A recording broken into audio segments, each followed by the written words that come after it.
예수님께서 이 땅에 오신 이유는 율법 아래에서 죄의 종로를 하던 우리를 속량하시고 믿음으로 말미암아 하나님의 아들이 되게 하시고 죄에서 자유하게 하시기 위함입니다. 그래서 갈라디아서 5장 1절에 사도 바울이 그리스도께서 우리를 자유롭게 하시려고 자유를 주셨으니 그러므로 굳건하게 서서 다시는 종의 멍에를 매지 말라. 이것이 바울이 전한 복음의 핵심입니다. 그런데 지금 이 갈라디아 교회 성도들이 이 복음을 듣고 바울이 전한 그 복음을 듣고 구원을 받고서도 여전히 유대 율법주의자들이 전하는 다른 복음을 듣고서는 다시 율법 아래 매여 종론하고 있는 것을 보고 분개하는, 너희가 이같이 어리석었냐? 너희가 구원받은 것이 뭐에? 율법의 행위로냐? 듣고 믿음으로냐? 무엇으로? 믿음으로 너희가 구원을 받지 않았느냐? 그런데 어찌하여 다시 약하고 천박한 율법으로 돌아가서 다시 종론을 하고 사느냐? 책망하십니다.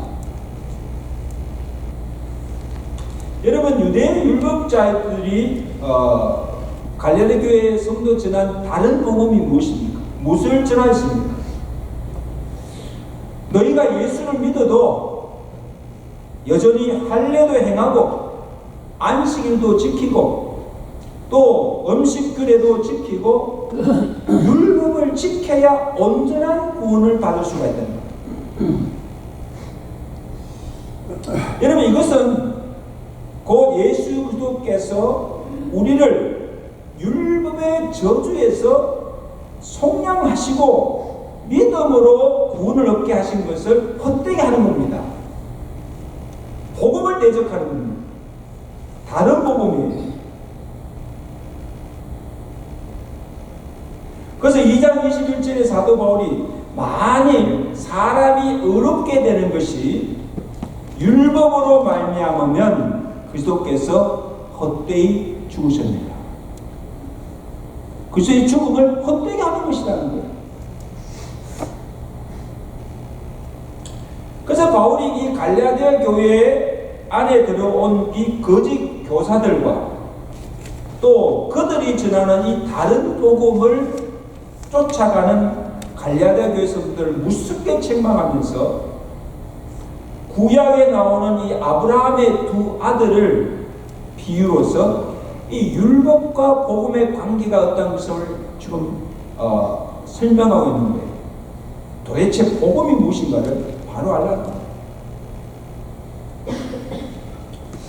여러분, 아브라함에게 두 아들이 있었죠.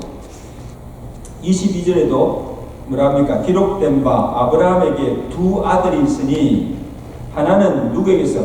여종 하겔에서 난 이스마엘과 또 다른 하나는 자유 있는 여자 사라에게서 난 이삭입니다. 이스마엘과 이삭. 창세기 16장에 자세히 기록되어 있는데 창세기 12장 7절에 하나님께서 아브라함을 부르시고 그에게 약속 주신 말씀이 뭡니까? 본토 친척 아비 집을 떠나 내가 지시할 땅으로 가라고 명하시고 그에게 약속을 주십니다. 언약이죠. 12장 2절에 내가 너로 큰 민족을 이루고 내게 복을 주어서 내 이름을 창대하게 하리니 너는 복의 권원이 될지라. 너로 말미암아 천하 만민이 복을 얻게 하시겠다. 약속. 이 아브라함이 75세 때 이 하나님의 약속을 믿고 말씀대로 순종하여 갈대아 우르를 떠나 하나님이 지시하신 가나안 땅에 가서 살게 되었습니다. 근데 10년이 지나도록 아들을 주시지 않는 거예요. 그래서 어떻게 합니까? 아브라함이 사라의 여종 하가를 취하여서 아들 낳습니다. 그가 누구예요? 이스마엘입니다. 하나님의 때와 하나님의 약속을 믿지 않는 불신앙입니다. 그래서 성경이 그 아들에 관해서 지적하기를 이는 약속으로 말미암는 아들이 아니고 육체를 따라 난 아들이다.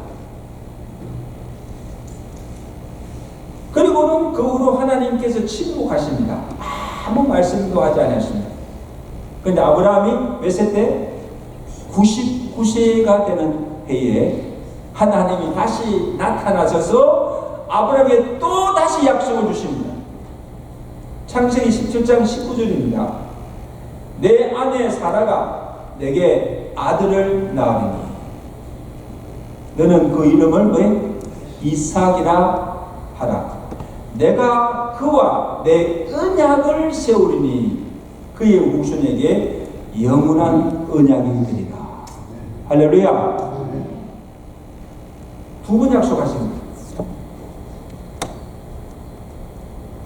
자, 이때는 아브라함이 100세가 되었는데 100세. 그리고 사라의 경수도 끊어지고 아이를 잉태할 수 없던 때입니다. 진작에 주시지. 그죠? 그죠? 진작에 주시지. 왜 100세 때까지 기다리십니까? 그래서 아브라함과 사라가 이 말씀을 듣고는, 약속을 듣고는 웃었어요. 그리고 그들이 이러기를, 아니 하나님, 이 100세 된 사람이 어찌 자식을 낳을 수가 있을까?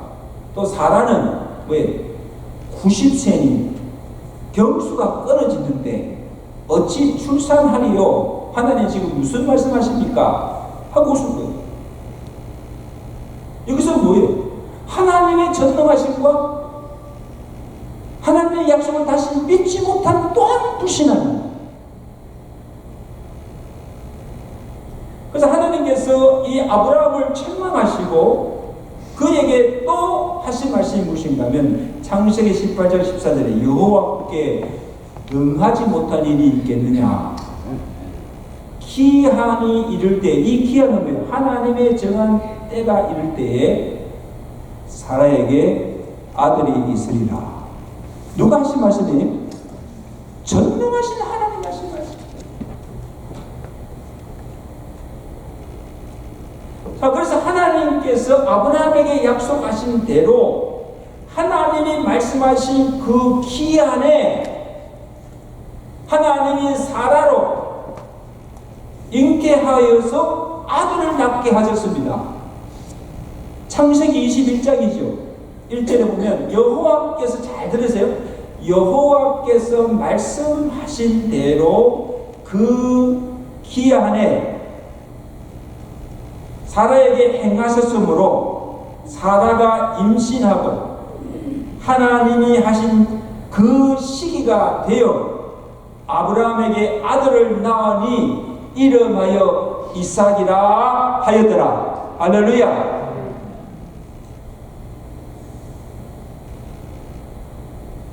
이게 무슨 말씀인가 하면요. 자, 지금 이 100세에 낳은 이 아들 이삭은 사람의 힘이나 어떤 행함으로가 아니라 순전히 하나님의 약속으로 말미암아 낳은 아들이고, 약속의 아들이고, 약속의 성취로 주신 아들이고, 하나님의 초자연적 권능으로 경수가 끊어지고 100세 된 자에게 도저히 할 수 없는 그 일을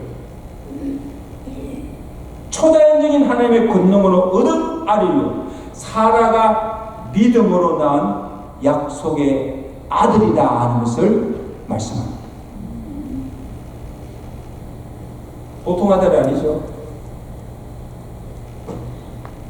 자, 그래서 하갈에서 난 이스마엘은 육체를 따라 났으나 자유 있는 여자 사라에게서 난 이삭은 약속으로 말미암아 났다 하는 것을 말씀하고 있습니다. 무슨 차이인지 아시죠? 육체를 따라 난 아들이요 약속으로 주시는 차이가 있죠. 자, 이것은 무엇을 의미하는가 하면 바울은 이것을 비유로 설명하고 있는데 본문 24절입니다. 자, 24절 다 보십시오. 자, 성경 보세요. 이것은 비유니 이 여자들은 두 언약이라. 하나는 시내산으로부터 종을 낳은 자니 곧 하갈이라. 이 하갈은 아라비아에 있는 시내산으로서 지금 있는 예루살렘과 같은 곳이니 그가 그 자녀들과 더불어 종로를타고 오직 위에 있는 예루살렘은 자유자니 곧 우리 어머니라. 여러분 좀 어렵죠? 이게 지금 무슨 말씀하는지 굉장히 중요한 말씀을 하고 있는데 또 언약에 대해서 말씀하고 있습니다. 오늘 잘 들으세요. 여기에 복음이 있습니다. 두 여자 하갈과 사라를 무엇에 비유합니까? 두 언약, 옛 언약과 새 언약에 비유합니다. 그러니 하갈은 무엇을 상징하는가? 들으세요. 하갈은 지금 무엇을 상징하는가 하면 하갈을 시내산과 예루살렘에 비유하고 있는데 곧 이것은 뭐예요? 율법 옛 언약을 의미합니다. 그 시내산은 어떤 곳입니까? 모세가 율법을 받은 곳이잖아요. 십계명을 받은 곳이잖아요. 그리고 예루살렘은 성전이 있는 곳입니다. 그 지금 이 갈라디아 교회 안에 들어와서 지금 다른 복음을 전하면 율법을 행함으로 구원을 받는다고 하는 그들을 상징하고 있는 것이 하갈입니다. 그래서 하갈이 낳은 아들 이스마엘은 율법 아래 메인 자들, 곧 바울 당시에 여전히 할례나 절기와 같은 율법의 의식과 행위를 지켜야 한다는 그들을 상징하는 것이 하갈입니다. 이들은 다 육체를 따라 난 자들이요 그들이 아브라함의 자손이라 하지만 하나님의 언약과는 상관이 없고 하나님의 상속자도 아니요 유업을 이어받지도 못한 자들의 것을 의미합니다. 하갈에서 난 아들들은 그의 후손들은 구원을 받지 못합니다. 반면에 사라는 무엇을 상징할까요? 새 언약 곧 복음을 말합니다. 오늘 설교가 좀 어렵죠? 자, 들으세요. 26절입니다. 오직 위에 있는 예루살렘은 자유자니 곧 우리 어머니라. 자, 이 말씀은 위에 있는 예루살렘은 곧 믿는 자를 위해서 예비하신 새 예루살렘, 천국을 의미합니다. 거기는 누가 가는가? 예수 그리스도를 믿고 죄에서 구원을 받아 자유하게 된 자들, 다시 말하면 혈통이나 육정으로가 아니라 믿음으로 말미암아 아브라함의 자손이 된 자들, 자유 있는 여자 사라에게서 난 약속의 아들 사라에게서 난 그 자녀들을 가리킵니다. 오늘 저와 여러분들을 가리킵니다. 이런 의미에서 존 칼빈은요, 사라는 모든 신자의 어머니로서 참된 교회를 상징한다. 그렇게 말씀합니다.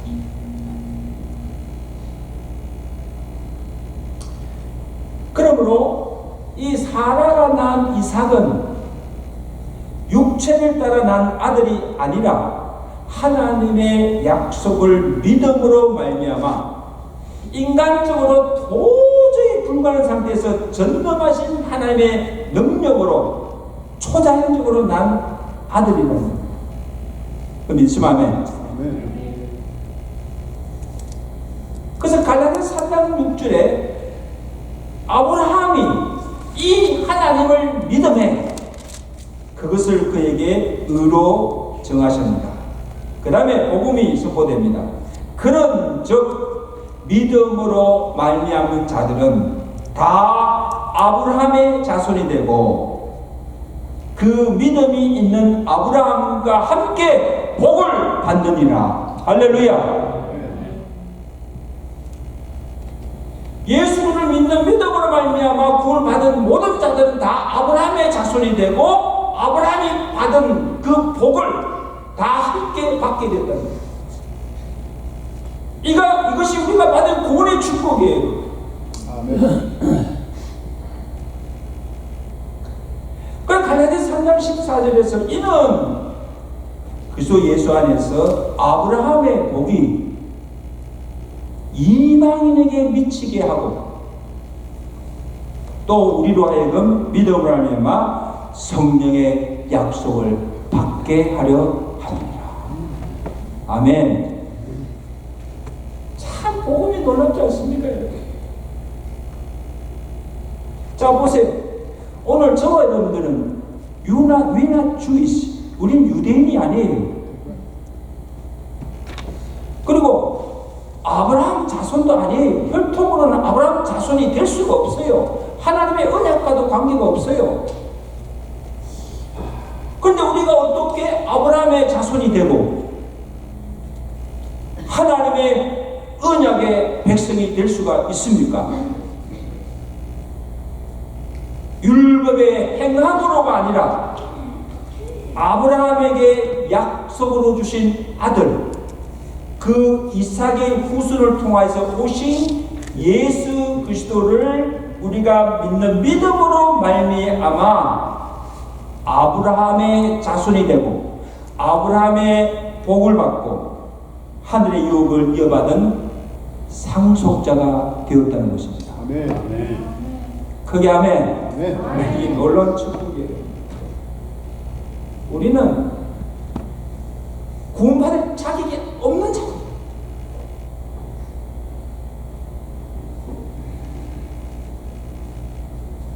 근데 예수 그리스도를 믿음으로 말미암아 이 구원을 받아서 아브라함이 받은 이 복을 누리는 아브라함의 자손 하나님의 자녀들이 되었다는 것입니다. 이것이 은혜가 아니고 무엇입니까? 그래서 오늘 본문 4장 27절에 보세요. 뭐라고 말합니까? 잉태하지 못한 자여 절고하라. 상고를 모르는 자여 소리질러 외치라. 이는 홀로 사는 자의 자녀가 남편인 자의 자녀보다 많으리라. 이거 무슨 말씀하고 있어요? 성경 보고 이게 도대체 무슨 말인지. 지금 누구를 향해서 하는 말인가 하면 여기 잉태하지 못한 자, 구루치 못한 자는 꿈에 아이를 잉태하지 못한 사라를 의미합니다. 그래서 혈통으로 아브라함을 남편 두고 유대 민족을 통하여서 난 자녀들보다 유대인이 아닌 이방인들을 통해서 나올 아브라함의 자손 하나님의 자녀들이 더 많을 것이라는 겁니다. 할렐루야. 이해가 되세요? 유대인만 아니고 예수를 믿는 모든 이방인들이 다 구원을 받아서 다 아브라함의 자손이 되었다는 겁니다.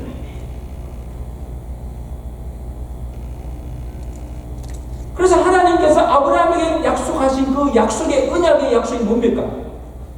내가 너로 큰 민족을 이루고 내게 복을 주어서 내 이름을 창대하게 하리라. 너는 복의 권원이 될지라.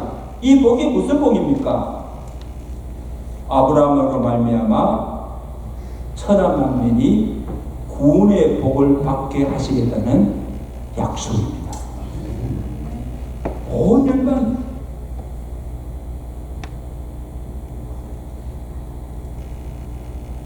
구원을 받게 되는 그런 축복. 그래서 본문 22절에 뭐라고 합니까? 22절 형제들아, 갈릴리아 교회 성도들에게 형제들아 너희는 이삭과 같이 약속의 자녀라. 우리 같은 믿는 마음을 옆에 살면서 당신은 약속의 자녀입니다. 약속의 자녀입니다. 이삭과 같이 우리는 다 하나님의 약속의 자녀예요. 아브라함의 자손들이에요. 아브라함의 복을 받은 자들이에요. 얼마나 기쁘세요. 유대인도 아닌데.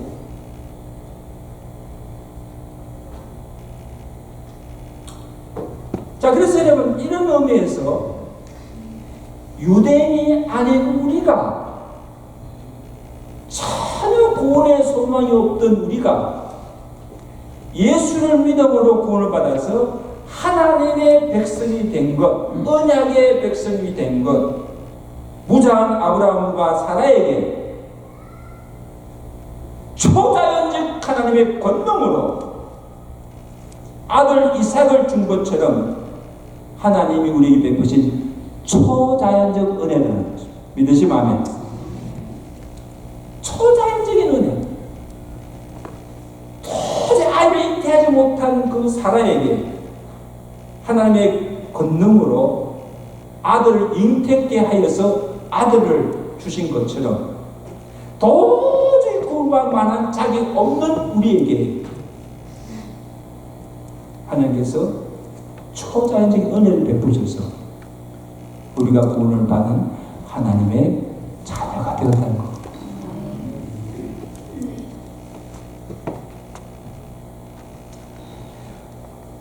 여러분, 아무나 믿을 수 없는 예수입니다. 여러분, 예수 믿으면 다 믿을 것 같지요? 천만에요. 복음을 전하여도 죽어도 믿지 못하는 사람이 있어요. 여러분, 예수 복음을 듣는다고 다 믿는 거 아니에요, 여러분.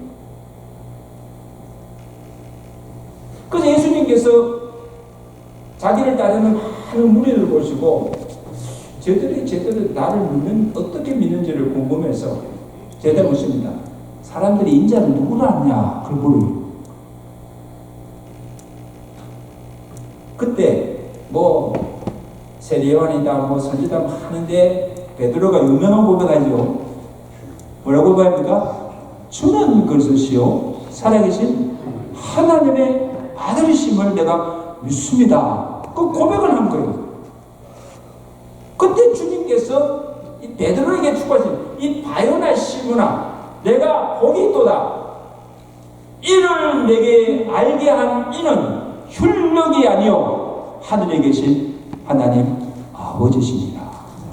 여러분, 베드로가 예수가 누구인지 그리스도요 살아계신 하나님의 아들이심을 믿는 그 믿음의 고백이 누가 하게 하신 것입니까? 하나님 아버지가 그로 알게 하고 믿게 하였다. 아멘. 그럼 그런 고백을 할 수가 있는 거예요.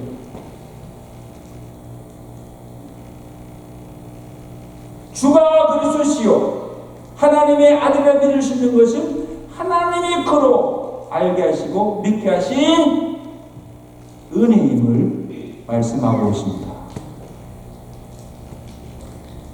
또한 우리가 하나님의 자녀가 된 것 또한 하나님의 뜻으로 되어진 것이다.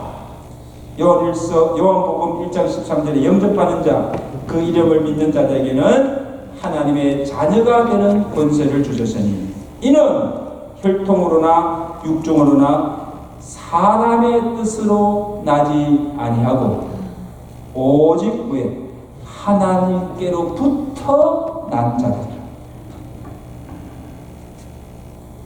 그래서 사람이 의롭게 되고 거듭나서 새 사람이 되고 하나님의 자녀가 되는 것이 하나님의 뜻으로 성령으로의 역사로 되어지는 하나님의 은혜임을 알라는 것.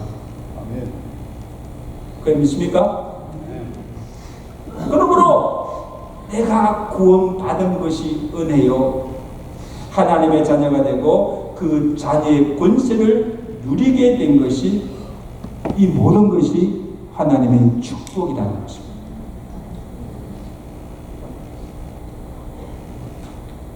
자, 그런데 오늘 현세에서는 이 약속의 자녀들이 참 믿는 자들이 교회가 핍박을 당하고 있다는 것.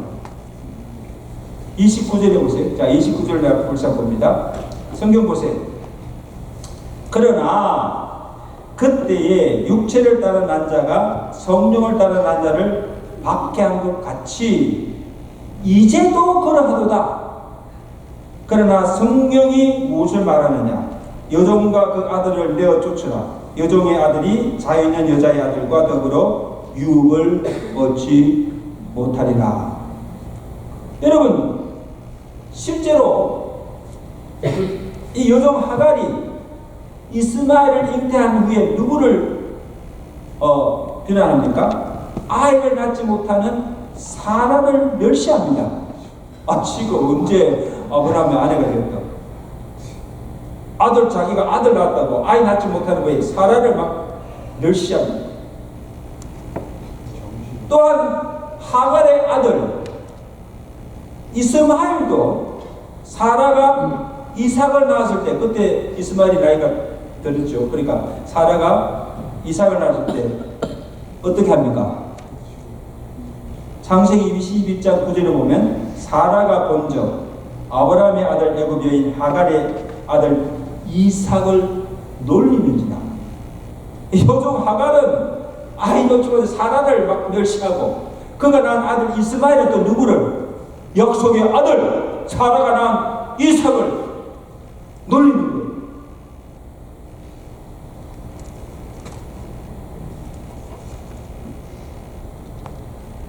그러니까 육체를 따른 난 자가 약속으로 난 자를 놀리고 핍박하는 것을 보고는 사라가 아브라함에게 뭐라 합니까? 이 여종과 그 아들을 당장 내어 쫓아라. 이 종의 아들은 내 아들 이삭과 함께 기업을 얻지 못하리라. 그렇죠? 당연하지요. 아브라함의 아들이지만 다르잖아요. 하나는 육체를 따른 아들이고 하나는 약속을 따른 아들이다. 육체를 따른 아들은 하나님의 유업을 이어받지 못할 테니까 우리가 함께 있을 수가 없다. 당장 내어 쫓아라. 여러분, 이게 지금 무슨 말인가 하면, 지금 갈라디아 교회 안에 율법 아래 있는 자들, 육체를 따라 난 자들이, 구원을 받지 못한 자들이 복음을 믿는 자들을 지금 조롱하고 박해하고 있는 일들이 일어나고 있다는 거예요. 있을 수 없는 일이죠. 그래서 교회 안에서 예수 그리스도의 복음 아닌 다른 복음을 전하면서 거짓 교훈, 이단 사상이 판을 치고 믿는 자들을 미혹하고 있다는 것입니다. 여러분, 그러면 우리가 어떻게 됩니까? 그들을 용납해야 됩니까? 어떻게 돼요? 어떻게 해야 돼요? 성경이 말하고 있잖아요. 요한 1장 7절에 미혹하는 자가 교회 안에 들어와서 다른 복음을 전하여서 믿는 성도들을 미혹하는 자가 세상에 많이 나왔나니 이는 예수 그리스도께서 육체로 오심을 부인하는 자요, 지나쳐 그리스도의 교훈 안에 가지 않는 자니 어떻게 하겠습니까? 그를 집에 들이지도 말고 인사도 하지 말고 상종하지 말라. 그러니까 무슨 말이에요? 그러한 자들은 아예 교회 안에 들어오게 하지도 말고 상종하지 말고 왜? 내어 쫓으라는 겁니다. 사라가 아브라함의 요구한 것처럼 이 육체로 난 이 아들 이스마엘과 그 여종 하갈을 내어 쫓으라는 겁니다. 우리와 함께 유업을 할 수가 없다.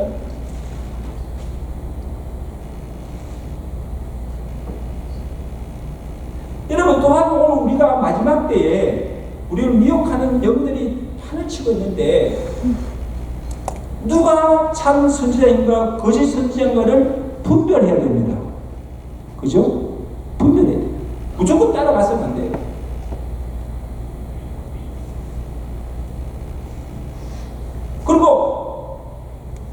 전하는 복음, 말씀이 이게 참 진리의 복음인지 거짓 복음인지를 분별할 줄 아는 겁니다. 영도 분별해야 되지만 이게 참인지 거짓인지를 분별할 줄 알아요. 그래야 이단에 빠지지 않지요.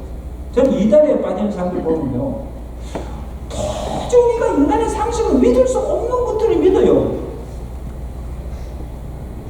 그 말을 듣고 모든 걸 다 지천을 빠지고 가정도 버리고 다 따라가는 거 보면요, 얼마나 어리석지. 분별할 친구들, 분별치.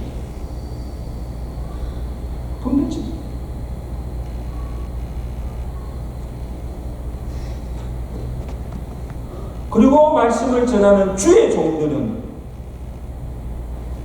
유대 율법자들처럼 예수 그리스도의 복음 외에 다른 복음을 전하거나 또 그 복음을 왜곡하거나 복음을 변질해서도 안 되고 오직 뭐만 예수 그리스도의 복음만을 전거해야 될 줄로 믿습니다. 이것이 주의 종들의 사명이에요. 목숨 걸고 생명 걸고 복음을 사수해야 돼요. 복음만을 선포해야 돼요. 이 자리에서, 이 강단에서 다른 복음, 예수 그리스도 외에 다른 어떤 복음을 전해서는 안 된다는 겁니다. 무슨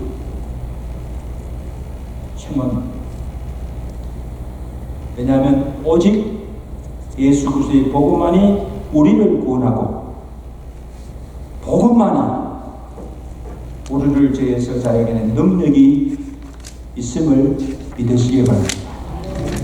우리 세례장로교회는 주님이 오시는 그날까지 이 강단에서 예수 그리스도의 피의 복음, 십자가의 복음만이 온전히 등모되고 그 복음을 듣고 많은 사람들이 믿지 않는 자들이 나와서 그 복음을 듣고 예수를 믿음으로 말미암아 아브라함의 자손이 되고 아브라함이 받은 복을 함께 누리는 귀한 은혜가 있으시기를 축원합니다. 복음을 사수하는 성도, 복음을 사수하는 진리의 교회가 되시기를 축원합니다. 우리 한번 학습을 함께 기도하겠습니다.